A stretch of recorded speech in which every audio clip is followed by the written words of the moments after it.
vostra assistència i que hagueu vingut aquí a compartir amb nosaltres la presentació, diguem-ne, formal del procés constituent a l'Hospitalet. Dir-vos, malgrat tenim una trajectòria curta, el procés està sent molt intens, hi ha un seguit de gent diversa quant a procedència, pensaments, edats, que ens hem posat d'acord, que estem treballant des dels darrers mesos, fruit de la motivació que tenim per canviar la situació que ens ocupa. El que ja no ens agrada, no sabem què hem de fer per canviar-lo, però el que està clar és que hem de fer quelcom. Llavors és interessant perquè, fruit de totes les discussions que hem tingut, ens estem trobant que hi ha gent que ens estem vinculant molt intensament a aquest procés, a aquest moviment polític-social, possiblement perquè fins al moment no ens havíem trobat identificats amb cap dels col·lectius polítics que fins ara diuen que ens representen, ja sigui activament perquè tenen posicions de govern o que sigui en les oposicions, ja sigui dels governs municipals, regionals, etc. En tot cas, què es planteja a l'Assemblea del procés constituent a l'Hospitalet? Tenim il·lusió per fer evolucionar la situació actual?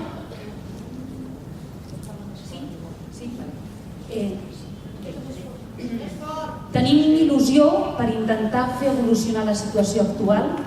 Creiem que es pot fer que les persones, ciutadans i ciutadanes de Catalunya, de l'Hospitalet i d'arreu tinguin una situació més digna de vida que l'actual.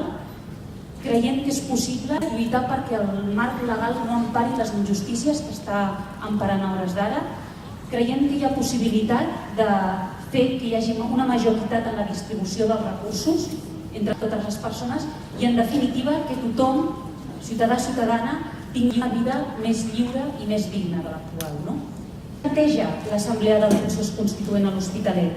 D'una banda, dona un suport al que és els objectius globals del procés constituent, sobre els quals en breu els ponents que ens acompanyen parlaran a bastament, però d'altra banda té aquest punt de visió local, és a dir, l'Hospitalet en tant que ciutat i els seus barris tenen un seguit de problemàtiques a les quals ens volem apropar de forma activa i fins i tot volem cercar vies de col·laboració i crear sinergies amb agents socials, polítics que ja estan actuant en aquest territori i amb els quals creiem que podem compartir camí, no sé si en part, no sé si global, ja es veurà, en tot cas. D'efecte clau de tot plegat, jo crec que es treva en l'apoderament que hem de fer els ciutadans en aquesta presa de consciència de la responsabilitat que tenim en canviar la situació, i em permetreu que m'adreci mínimament, perquè no vull perdre molt de temps, a un fragment que he trobat en el llibre aquest, que podreu trobar aquí a la sortida, on s'explica molt exactament aquest concepte. Un segon, sisplau. Diu: el motor de la història, l'agent del canvi, no pot ser aquest en el qual he dipositat la confiança i ara m'ha fallat.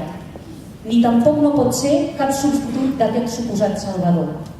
No es tracta de trobar un nou líder, sinó que es tracta de no dipositar més aquesta confiança bàsica. El motor de la història, l'agent polític, has de ser tu.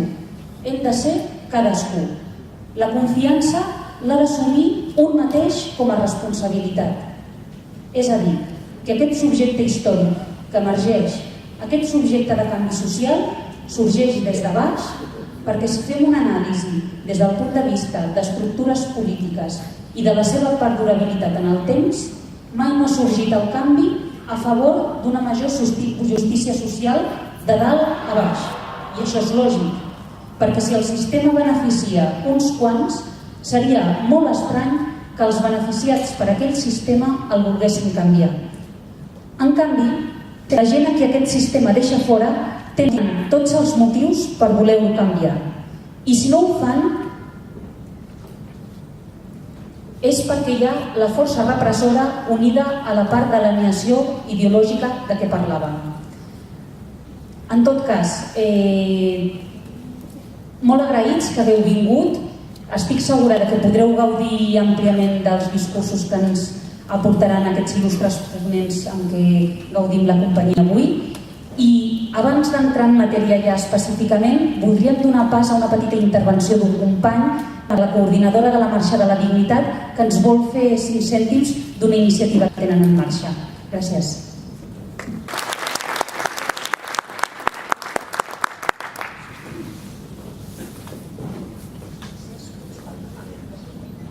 Bona tarda a tothom. Jo enllaço amb una frase que havia dit que el procés el que intenta aconseguir és una vida digna. M'ha agradat ja la paraula, comença bé. Jo volia presentar aquí la Marxa de la Dignitat, que ja fa quasi un any que està donant voltes al cap de molta gent i que pròximament el dia 22 de març tindrà lloc, efecte i repercussió de quan possiblement 1 milió de persones puguin reunir-se a Madrid. Perquè ve gent d'Andalusia, del País Basc, d'Astúries, Galícia, tot Llevant. Us puc dir que venen uns quants, encara que siguin 4 o 5, des de Perpinyà, caminant. De Saragossa han sortit ja, Tarragona també, caminant. Nosaltres, per raó d'edat, no podem anar així, perquè ja tenim una edat. I penso anar amb tren. A Hospitalet fan uns autocars. Després us comentaré cada una de les 2 coses aquestes. Però m'agradaria explicar que la dignitat és una cosa que es té i no la treu ningú.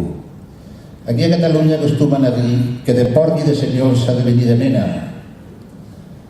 I me'n recordo, sense voler explicar la meva història, que fa uns anys, cada vegada que sentia una notícia o un burro explicant coses al Parlament o vés a saber on, només me sentia cada vegada més petit i més ridícul.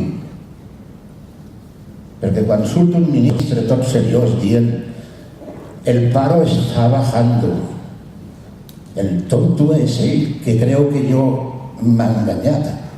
Serà el paro registrat. Com que la gent ja no va a l'INEM ni a l'OCU, doncs mira, així no es fan les coses. O doña Finiquito, quan explica allò que no sabem encara el que és el que ha dit. O el ministre d'aquí o el ministre d'allà, ja no vull parlar més.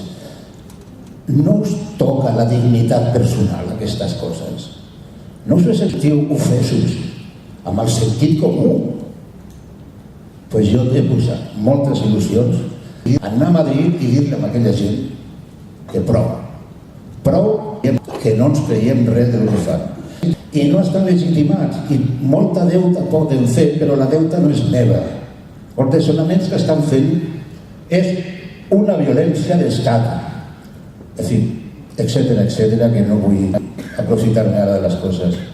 Però aquest dia 22 hi ha trens que sortiran de Barcelona, que en aquest cas els porto jo, i autocars que surten des de l'Hospitalet, que ho teniu molt bé i molt a prop. Pels que vulguin fer una ajuda, s'han fet uns bonus d'ajuda, estan aquí, pel qual cada 8 persones poden portar a un desempleado parado, sin recursos, que pugui anar amb nom vostre. Perquè hi ha molta gent que vol anar, però molts no poden. No poden ni gastar-se 45 euros que pot valdre un viatge, o 40, o 32. Ja significa en tren que ja són 115 i ja no veus. No em vull estendre més, però la dignitat s'ha de mantenir. I en ella, perquè si no, us la volen robar.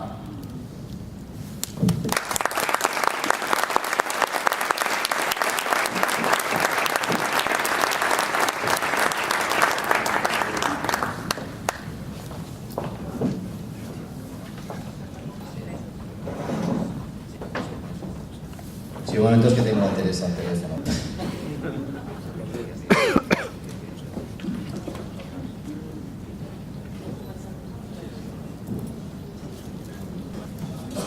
Doncs hola, molt bona tarda, encantada de ser aquí amb vosaltres. Avui, si recordem quan va començar aquesta crisi econòmica que ens està colpejant en primera persona i de prop, veiem que ja han passat 5 anys i mig.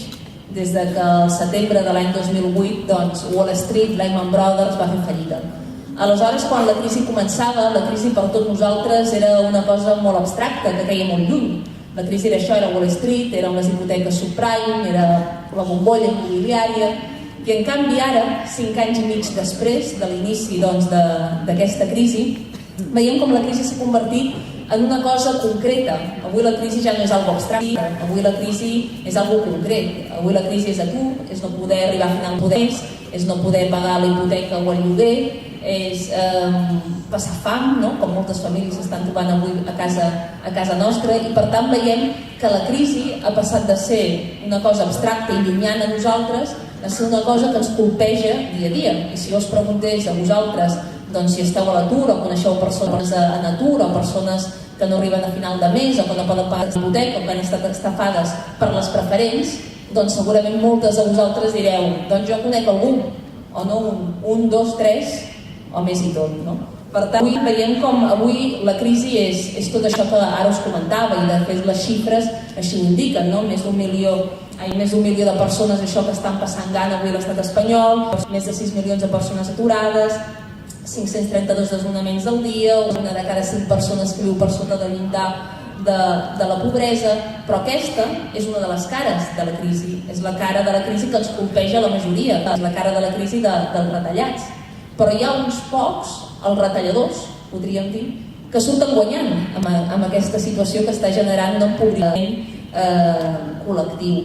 De fet, cada any s'elabora un informe que es diu l'informe de la riquesa global, que analitza el número de milionaris que hi ha en cada país i les tendències. Doncs aquest informe de la riquesa global de l'any 2012 deia que a l'estat espanyol en els propers 5 anys el número de milionaris augmentaria un 110%. Aquests són precisament els retalladors, aquells que surten guanyant amb aquesta situació de crisi, aquells que estiguin o no en les institucions, aquests estan representats, aquests sí que estan representats per les institucions i pel poder polític. I a crisi, personatges com el senyor Mancio Ortega, al capdavant d'aquesta empresa Inditex, Zara, etc., no? S'ha convertit en la tercera fortuna a nivell mundial. Veiem com uns pocs, una minoria, que utilitza aquesta situació de crisi per guanyar diners, que utilitza la crisi com una oportunitat per tal de fer negoci amb els nostres drets i les nostres necessitats. I és en aquest context com veiem que hi ha empreses que diuen que degut a la crisi han de retallar. Empreses com Telefònica, que diuen que no tenen diners i que han d'acomiadar bona part de la seva plantilla. I en canvi veiem que any rere any els seus beneficis van augmentant. O empreses com Coca-Cola, que diuen doncs, que han de tancar la seva planta o retallar els seus treballadors a Santa Perpètua de la Mogoda, quan en realitat hi ha diners, perquè qui dirà que Coca-Cola no té diners?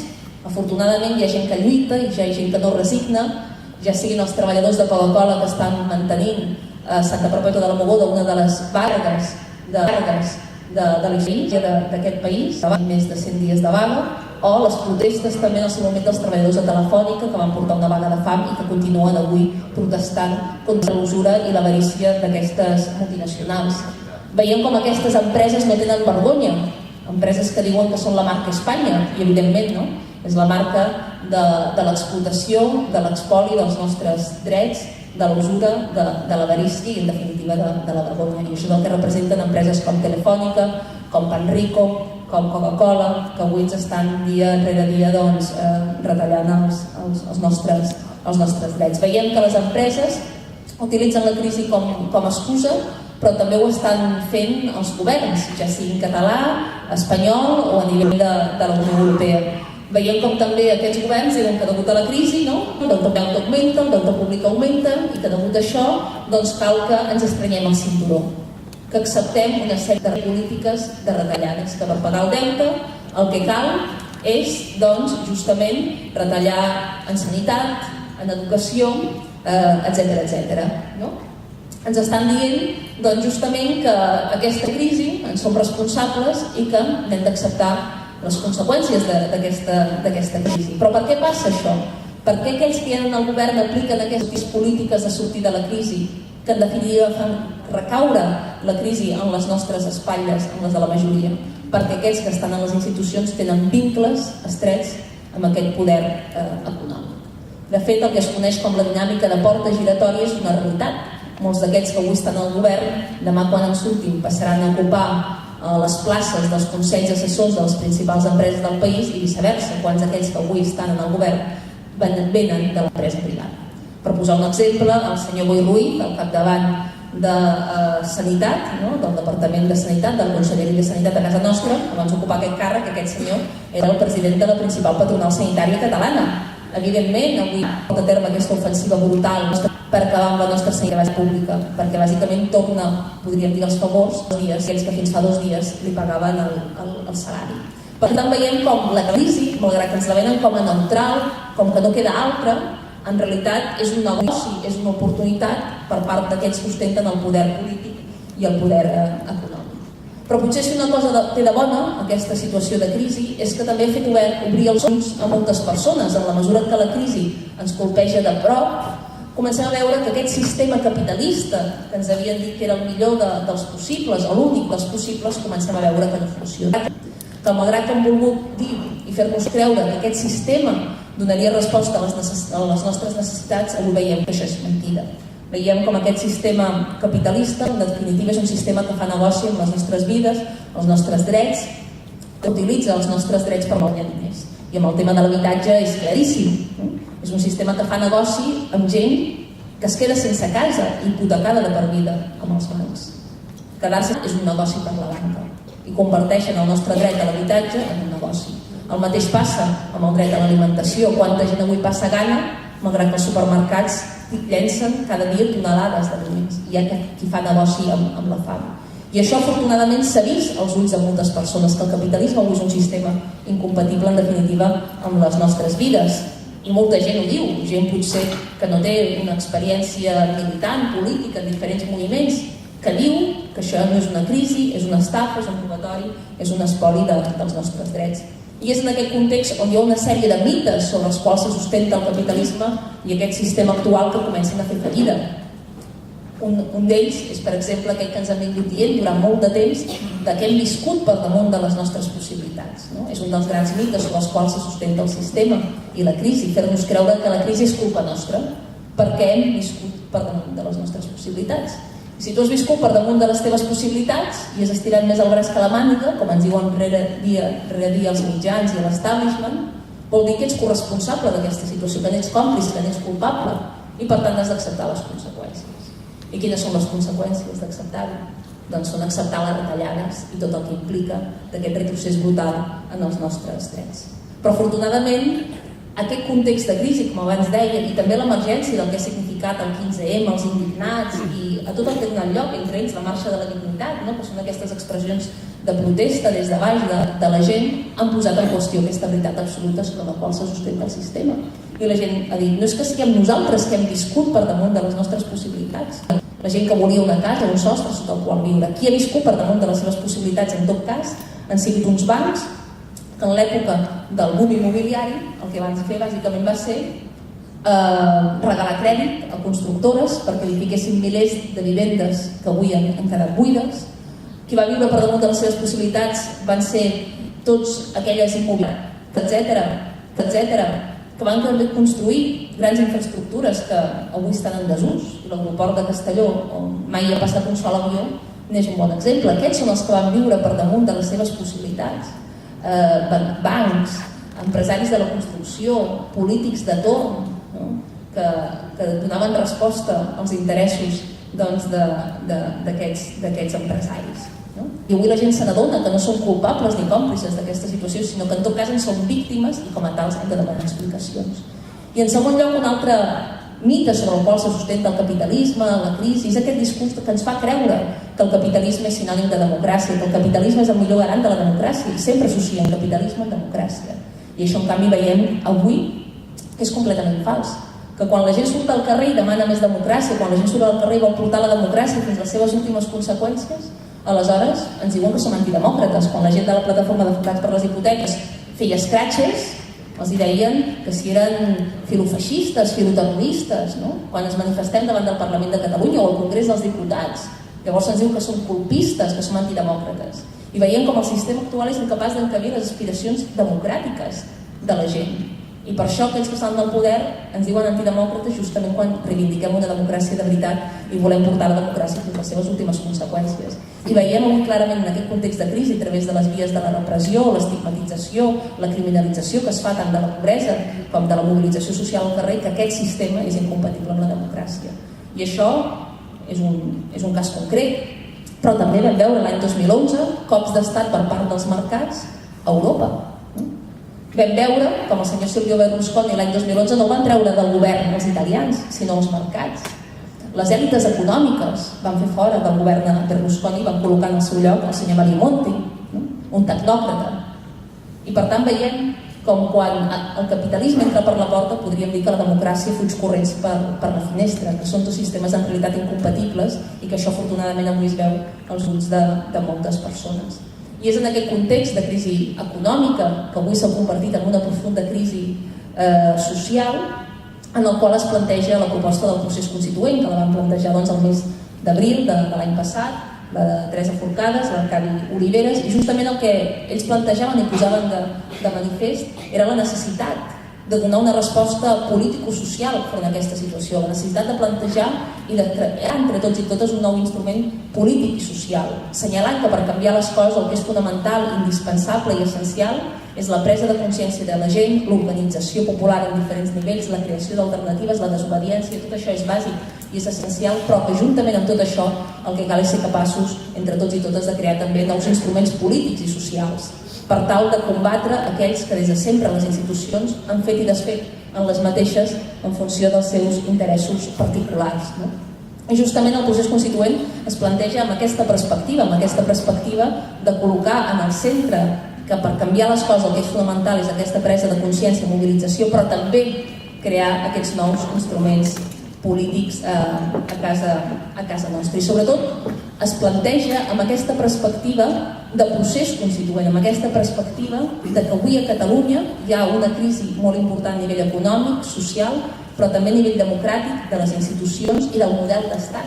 I tot aquest debat avui sobre el dret a decidir, la qüestió nacional i la independència obre una oportunitat com mai per nosaltres per tal de definir quin país volem. I per tant, d'aquí la importància d'aquesta perspectiva de procés constituent. La importància justament de, entre tots i totes, poder decidir quin país volem. I per tant, quan el senyor Artur Mas aixeca la bandera i la senyera del dret a decidir i reivindica un sobiranisme, que jo n'hi diria un sobiranisme encursecat, en el qual planteja en el centre del debat quin model d'estat volem, si volem un estat independent sí o no, justament és aquí on des del procés constituent reivindiquem que cal portar aquest dret a decidir i aquest sobiranisme molt més enllà d'aquest sobiranisme encursetat i que cal portar el sobiranisme, el dret a decidir i la independència en tot cas fins a les seves últimes conseqüències. I això vol dir democràcia, perquè el senyor Artur Mas reivindica democràcia perquè hi hagi un referèndum, cosa que està molt bé, que hi hagi una consulta, però clar, també volem poder decidir, volem un referèndum, volem una consulta, volem democràcia per escollir quin model de sanitat pública volem, quin model d'educació, quines polítiques d'habitatge. I és aquí on el senyor Artur Mas sembla que això no li agrada gaire, perquè quan la gent demanem democràcia en aquest sentit, llavors se'ns diu allò que som antidemòcrates. Precisament el que planteja el procés constituent és aprofitar el debat que hi ha avui sobre la qüestió nacional per poder decidir sobre tot a Catalunya. Perquè justament avui hi ha un nacionalisme hegemònic, un nacionalisme dominant, que el que planteja és que el problema que tenim els catalans el tenim a Madrid, que Madrid, que Espanya ens roba, però el problema que tenim aquí, tots els catalans, és que tenim els lladres a casa, que tenim una pandilla de cleptòmens aquí a casa nostra que ens han estat robant per activa i per passiva, que es diuen senyor Félix Millet, Montull, el senyor Feiner, tots aquests ens estan robant. I per tant, quan reivindiquem una Catalunya independent, és una Catalunya també independent de polítics corruptes i de banquers lladres. I justament el que reivindiquem és aquest poder decidir sobre tot i sobre totes les qüestions. I com ho volem fer? I vaig acabant, abans de donar la paraula al Jaume i aquí també la Teresa. Com ho volem fer? Doncs justament el procés constituent el que vol és sumar, es planteja amb aquesta perspectiva de ruptura, amb aquesta perspectiva de donar veu a la gent i sobretot el que vol sumar és a moltes persones no organitzades i contribuir en aquest procés de reagrupament, en aquest procés de suma amb d'altres organitzacions polítiques, amb d'altres organitzacions socials que treballin amb aquesta mateixa direcció, no? Amb aquesta mateixa direcció de quina sortida a la crisi volem, una sortida a la crisi que respongui a les necessitats de la gent, no als interessos del capital, i també amb una perspectiva de plantejar una altra pràctica política amb les institucions, no? Que justament avui el que hem vist és que hi ha gent que es passa la vida a les institucions, que fa de les institucions un negoci i una feina permanent i un lucre permanent, i el que acaba justament és un altre tipus de pràctica política, no? Que la gent doncs, tingui un límit de mandats, un límit en el salari, una rotació, no? L'altre, en definitiva, és una vergonya per tots i totes el que avui està passant, en definitiva, en les institucions. I justament el que planteja el procés és això, no? I justament aquest canvi en la pràctica política, entendre que la política és la lluita quotidiana per als nostres drets, plantejar també tots aquests elements, com deia, de ruptura amb la situació de crisi, amb el capitalisme i amb el sistema actual, i en definitiva tornar al dret a decidir a les persones per poder decidir no només en relació a quin estat volem a Catalunya, sinó poder decidir sobre totes les coses. I això en definitiva és el sobiranisme, és la democràcia i és la independència, el ser protagonistes i el poder ser realment ciutadans actius en aquesta democràcia que avui diuen que és democràcia però que en realitat és una farsa i que hem de treballar des de molts àmbits i molt diferents per sumar i convertir aquesta democràcia en una realitat. Moltes gràcies.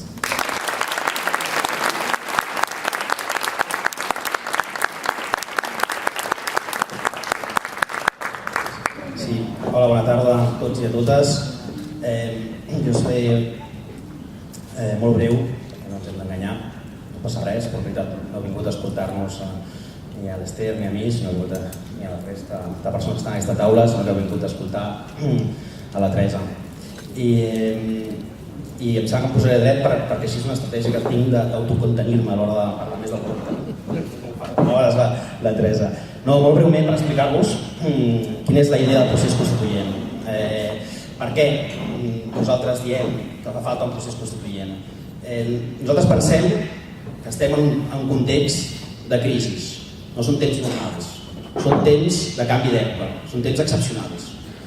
I com que són temps excepcionals, pensem que fa falta alguna cosa per aconseguir una ruptura d'això que hem anomenat la crisi de règim. Fa un temps, si nosaltres us parléssim a vosaltres de crisi de règim, us pensaria que som una mica friquis. La veritat, però, és que ara està en la consciència de molta gent que aquest règim sorgit del 78, aquest règim bipartidista, aquest règim monàrquic, hereu del franquisme, i avui entregat als designis de la Troika, aquest règim que podríem qualificar de deutocràcia, perquè s'ha posat al servei del deute d'uns pocs, d'una èlite econòmica, dels bancs, que en el fons aquest és el motiu, aquest és l'explicació de per què es fan les retallades.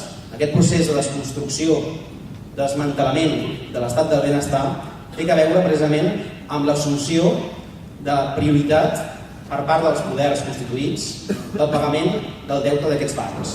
Per això es va fer aquella reforma, com coneixeu, entre el Partit Popular i el PSOE, aquella reforma en nocturnitat de la Constitució. Això és un autèntic procés desconstituent per part d'aquestes èlites, enfront la qual nosaltres precisament el que demanem, el que exigim és iniciar un procés de ruptura per baix, un procés de mobilització social contra aquest règim que aprova normes indecents, que porta milers de persones a quedar-se sense feina, sense casa, sense futur. Aquest règim que, com deia l'Ester, criminalitza a tothom que gosa alçar la veu, que militaritza l'espai públic, que tracta de rates als vaguistes, que tracta de nazis a les víctimes dels desaucis, els desahuciats, inclús a la seva portaveu, a l'Ada Colau, la titlla de filoterrorista.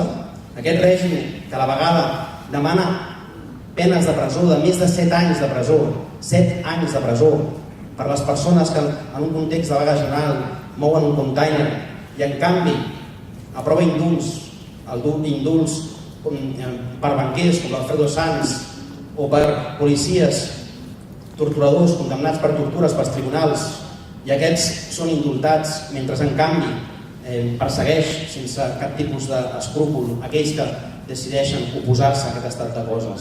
Si aquest règim que calla davant dels forts i que carrega contra els dèbils, que mira cap a una altra banda davant del frau fiscal que té un dret penal dels amics, el cas del senyor Millet, per exemple, que tenim la setmana que ve, el judici, és el cas més evident. El senyor Millet no ha trepitjat una comissaria, no l'han detingut mai.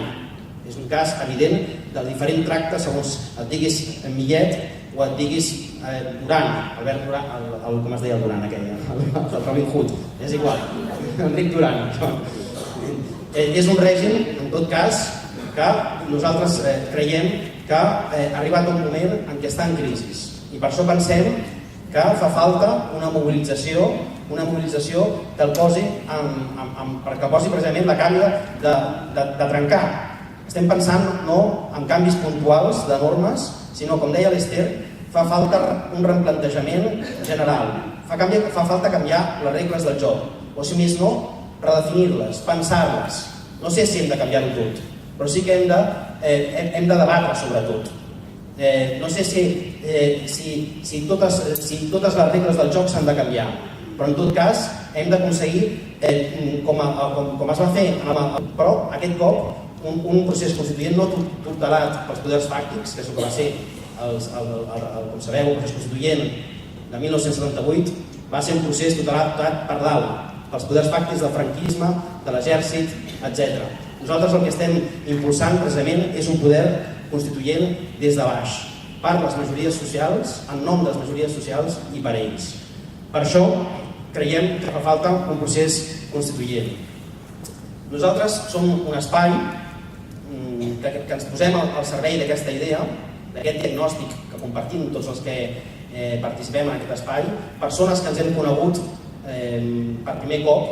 Aquí hi ha gent que venim d'una militància política, però també hi ha molta gent que, com deia ella, com et deies, no me'n recordo, Laura, que molta gent que és la primera experiència política, gent que despolititzada o que no s'havia sentit fins ara, diguem-ne, identificada amb cap projecte i que en canvi en aquesta ocasió s'ha sentit identificada amb aquesta crida que va fer la Teresa i l'Arcadi. És gent que ve de molts espais diferents, gent que ve d'espais gent de cristians de base que estan disposats a defensar una república laica i estan disposats a caminar amb persones que fins i tot són anticlericals o persones llibertàries. Som gent de moltes sensibilitats, persones que, per exemple, no són independentistes, però que creuen que la millor forma per aconseguir una relació fraternal amb els altres pobles de l'estat espanyol és precisament exercint aquest dret a la sobirania, el dret a decidir. Com deia l'Ester, no es tracta de limitar l'exercici de la sobirania al marc territorial. A quina relació volem amb la resta de l'Estat? No es tracta d'això, es tracta de decidir sobre moltes altres coses. I per això volem evitar el risc d'intentar posar el dret a decidir contra de les lluites socials. Aquesta és una dels nostres trets identificatius. Per això nosaltres treballem no només amb gent independentista, sinó amb gent que reivindica el federalisme, però que creu que ara cal exercir el dret a decidir per després veure com ens relacionem amb la resta de pobles de l'estat espanyol i amb la resta de pobles del sud d'Europa. Per tant, nosaltres estem fent una crida a confluir de totes aquestes sensibilitats diverses. I per aconseguir un procés constituent, un procés de ruptura, fa falta, bàsicament, i amb això vaig acabant, fa falta dues coses. En primer lloc, fa falta noves formes de fer política, però fa falta que siguem capaços d'organitzar-nos millor. Ens fa falta més musculatura social en els barris, en les places, en els llocs de treball, a les escoles, a la universitat. Fa falta espais d'autoorganització més ben arrelats a tot arreu. Espais com les cooperatives, per exemple, són un model de referència. Ens fa falta més PAS sectorials, 10, 100, 1.000 PAS en els diferents àmbits. I ens fa falta tota aquesta musculatura precisament per exercir el dret a decidir i el dret a desobeir.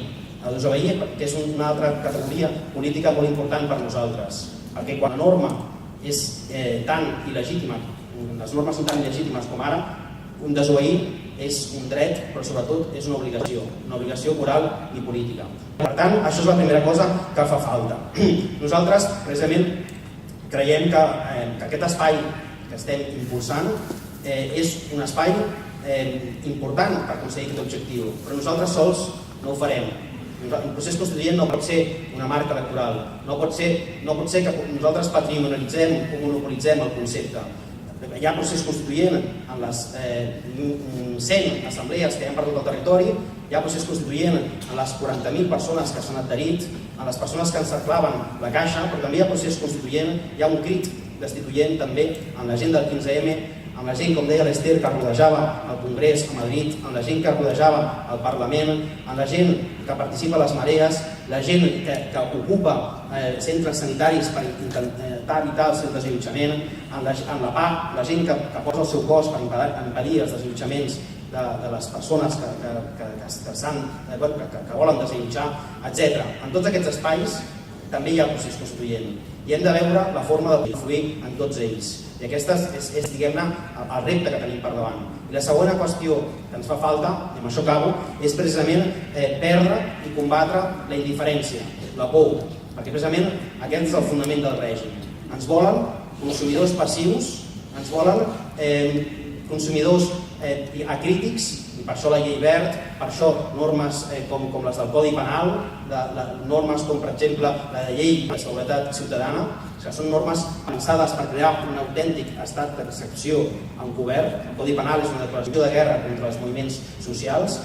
Tot aquest engranatge que està els poders constituïts estan intentant crear és per contenir precisament la gent que cada cop sent menys la por. Encara sentim por, però cada cop en sentim menys. I aquesta és una de les victòries del 15M.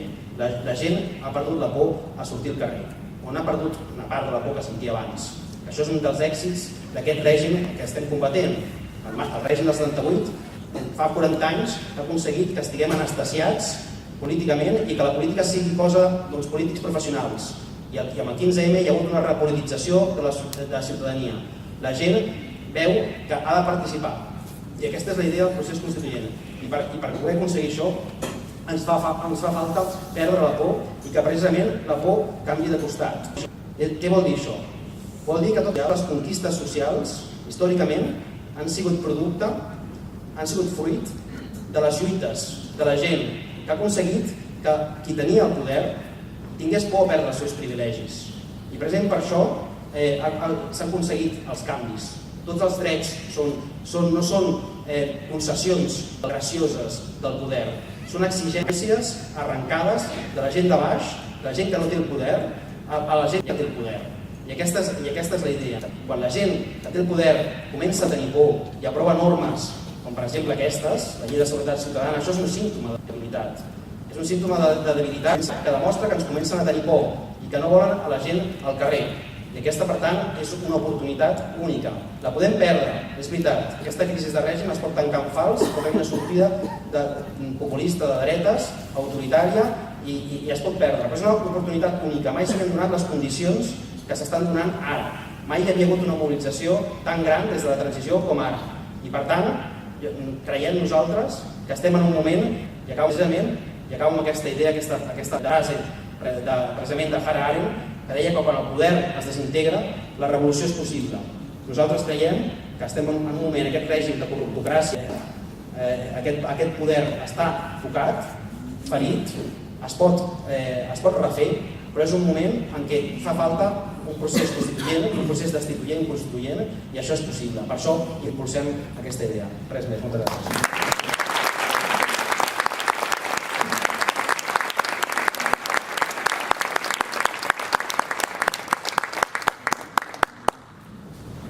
Bé, doncs, bona tarda a totes i a tots. Jo vull començar citant un article que va aparèixer el dia de Santa Llúcia, el dia 13 de desembre.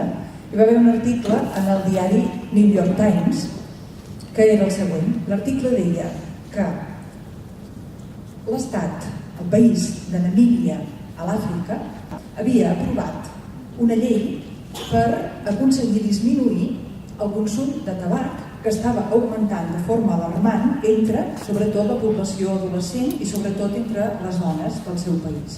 contra les noies del seu país. Això no ho havia aprovat ara el 2013, que és quan va aparèixer la llei, sinó que era una llei que l'havia aprovat el 2010. I quina era la notícia del New York Times? La notícia era que des del 2010, que Namíbia havia aprovat aquesta llei per reduir el consum de tabac, fins al 2013, al cap de 3 anys, aquesta llei no s'havia pogut aplicar. I per què no s'havia pogut aplicar? Perquè la companyia tabacalera Philip Morris havia denunciat el govern de Namíbia. I dius, com pot ser això? Això deu ser una broma, no? Una companyia transnacional com és la Philip Morris denunciï a un govern perquè aquest govern sobirà amb el seu Parlament passa una llei bona. Com pot ser això? Doncs això pot ser en virtut d'un tractat internacional que s'ha formulat a l'empara d'una organització, potser molts us sona, que es diu la OMC, l'Organització Mundial del Comerç. Aquesta organització és important situar-la en el seu context històric, perquè és una organització que va ser fundada, prové d'una altra que ja existia, però amb aquest nom, Organització Mundial del Comerç, apareix a l'any 1994. I per què dic que és curiós? És perquè a l'any 1989 és quan cau el mur de Berlín. I a partir de que cau el mur de Berlín, anomenem en aquesta etapa, que ja no és de Guerra Freda i que ja no hi ha el sistema capitalista per una banda i el sistema socialista o de l'àmbit comunista per l'altra, anomenem amb això aquest capitalisme neoliberal o aquest capitalisme de la globalització. Per tant, és una etapa on el sistema econòmic únic que governa hegemònicament a nivell de tot el planeta és aquest capitalisme. I la pregunta és la següent: com és que en el context d'aquest capitalisme es crea una associació que es diu Organització Mundial del Comerç, que no quedem sempre, que no es diu normalment que el capitalisme és el sistema econòmic que no vol regular, no, que es diu normalment el capitalisme no regula, els que volen regular són els comunistes, els socialistes, que tot volen posar normes, però els capitalistes volen que no hi hagi normes. Doncs bé, des del seu inici fins avui, el capitalisme, i aquesta és la meva afirmació bàsica, no és el sistema que no regula respecte al que sí que ho fa, que rep un altre nom, sinó que el sistema capitalista és un sistema que regula severament, que regula molt i que regula amb l'Estat, que té l'Estat a la seva banda, perquè des del principi del capitalisme tenim aquestes, diríem, famílies que tenen una persona en el govern i una persona fent els negocis. Us posaré un exemple, posaré un exemple, que a molts us sona el que se'n diu l'etapa del proteccionisme econòmic. Sona això? I això és una etapa que els historiadors li donen aquest nom. Per què? Perquè els inicis és l'inici del capitalisme, l'inici de la industrialització. Es passen una sèrie de lleis que protegeixen el que s'anomena la indústria nacional i que en molts casos és una indústria tèxtil, per exemple, que no li interessa que hi hagi competència d'indústries de fora, perquè llavors s'enfonsaria. I per evitar que s'enfonsi es passen lleis que són de tipus arancelari. Es posen uns arancels per evitar aquesta competència que enfonsi el que es diu indústria nacional. Però aquesta indústria, encara que tingui aquest nom, indústria nacional, diguéssim que de tots no ho eren, oi? No aquestes indústries? Vull dir, n'hi ha amb aquestes indústries. I en aquest mateix moment que passa lleis per protegir els interessos d'aquests industrials i identifica els interessos d'aquests industrials amb l'interès nacional, i per això legisla, en aquell mateix moment resulta que la majoria de treballadors i treballadores d'aquests països, i posaré també l'exemple de Catalunya, no són empresaris o empresàries, sinó que són treballadores i treballadors. Qui defensa els interessos d'aquestes treballadores i treballadors a l'etapa proteccionista? S'entén la pregunta? Jo fa poc, aquest any vaig estar, aquest tardor, a Figueres, que feien un musical que potser a algú us sona, un musical que es diu Isabel 5 hores. Us sona amb algú? Doncs aquesta dona, això és una dona, Isabel 5 hores, li deien així, és una de les primeres sindicalistes catalanes a finals del segle XIX, que va néixer a Llagostera, després se'n va anar cap a la Bisbal, i se la coneix amb el nom d'Isabel 5 hores perquè va lluitar tota la seva vida perquè la jornada laboral dels infants a les fàbriques no superés les 5 hores. No fos de més de 5 hores. Els infants, no de Namíbia, que he anomenat abans, sinó els infants de Catalunya de finals del segle XIX feien jornades laborals de més de 12 hores en el torn de nit. Isabel Cincores, com molts altres, però d'aquesta en coneixem el nom, va intentar, amb la seva lluita, que com a mínim no treballessin més de 5 hores. Com podem encara ara, perquè això també ens dona idea de com la història i les assumpcions i els conceptes ens queden enquadrats, com podem encara ara estar parlant d'etapa proteccionista i referir-nos amb això a una etapa històrica que desprotegia la majoria de la població. Proteccionisme per uns pocs, però per la majoria desprotecció total. Per les criatures, pels més vulnerables, quines lleis hi havia a finals del 19? Que li preguntin a l'Isabel Cincores, no n'hi havia cap. Els infants dels pobres, no dels pobres, dels treballadors, de la gent que treballaven sense cap tipus de legislació que els protegís. Treballaven els obrers en general i les obreres sense cap assegurança mèdica. Treballaven sense cap tipus de pensió. Treballaven sense cap tipus de compensació per accident. Això eren les circumstàncies en què aquesta etapa històrica de naixement d'aquest sistema que en diem capitalisme comença. I com és que el govern, aquesta és la pregunta òbvia, com és que el govern legisla en funció dels interessos d'uns pocs i no en funció dels interessos de la majoria?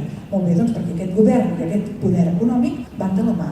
Per tant, que no ens diguin que no es presenti ningú defensant el capitalisme com el règim o el sistema de la llibertat, perquè no ho ha estat mai en la història, no ho és avui, i ara posaré exemples d'avui, com aquest que ja he començat a posar de Namíbia, no ho és avui, però és que tampoc ho ha estat en cap moment de la seva història. Des de que ha nascut, aquest sistema econòmic ha necessitat el poder polític al darrere, passant lleis i utilitzant també la força repressora, perquè al costat del poder polític, el poder militar, el poder repressor, policial o militar. Doncs poder necessitat aquest poder per poder tirar endavant el seu projecte econòmic. Per tant, no ens trobem en cap cas davant d'una autonomia entre els defensors de la llibertat, això seria els capitalistes, però ja dic que això és la primera fal·làcia que crec que hem d'eliminar, un moment que ja m'agafa calor,